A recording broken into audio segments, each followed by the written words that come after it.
விமர்சனம் ஆகிட்டாங்க.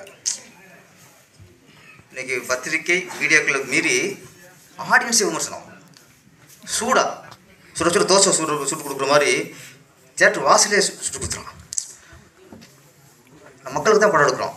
அப்போ மக்களுக்காக நம்ம அவங்க விமர்சனம் தாங்கிக்கணும். அதே நேரத்தில் மக்களுக்கும் கொஞ்சம் நாகரிகமாக இப்போ கோர்ட் என்ன சொல்லுன்னா எதுக்கு எது அவதூறுன்னு சொல்லணும்னா நாகரிகமில்லாத விமர்சனங்கள் அவதூறு. அப்போ விமர்சனம் பண்ணுங்கள், அது ஒரு நாகரிகமாக பண்ணுங்கள். அதான் இன்றைக்கி வேண்டிக்கிறது. ஆனால் இன்றைக்கி மக்களே படங்களை விமர்சனம் பண்ண ஆரம்பிச்சிட்ட காலகட்டம். அதனால் மக்களுக்கு ரொம்ப பயப்படணும். நம்ம ஏதோ படம் எடுத்துகிட்டு ஒப்பைத்தரலாம்லாம் இல்லை. முழுக்க முழுக்க நேசித்து பண்ணணும். வெற்றி மட்டும் குறிக்கோளாக இருக்கணும்.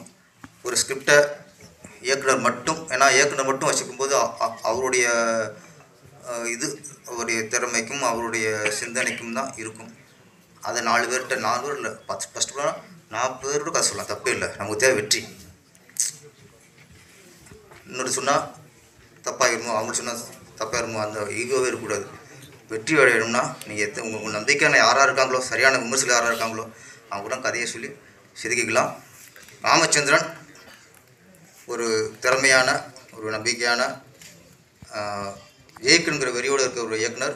கண்டிப்பாக இந்த சதுரங்க ஆட்டம் ஆரம்பத்தை மிகப்பெரிய வெற்றி படமாக கொடுப்பாரு. அதில் மொட்டு வந்த மக்களும் நேசிக்க மாதிரி இந்த படத்தை எடுப்பார்.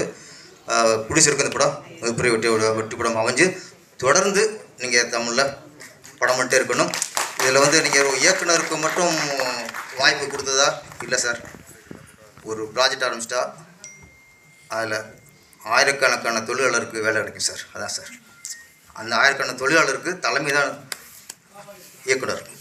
அப்போ நம்ம ஒரு கதையை நம்பி இயக்குனர் படம் கொடுத்தோம்ல, அந்த படத்தினால எத்தனை ஜூனியர் ஆர்டிஸ்ட், எத்தனை டெக்னீஷியன்ஸ், எத்தனை செட் ஆளுங்க, நிறைய தொழிலாளருக்கு ஃபஸ்ட்டு ஒரு வாய்ப்பு சொல்ல முடியாது. அவங்களுக்கு ஒரு வாழ்வாரம் கொடுத்துருக்கிய, இதுவே ஒரு புண்ணியம்.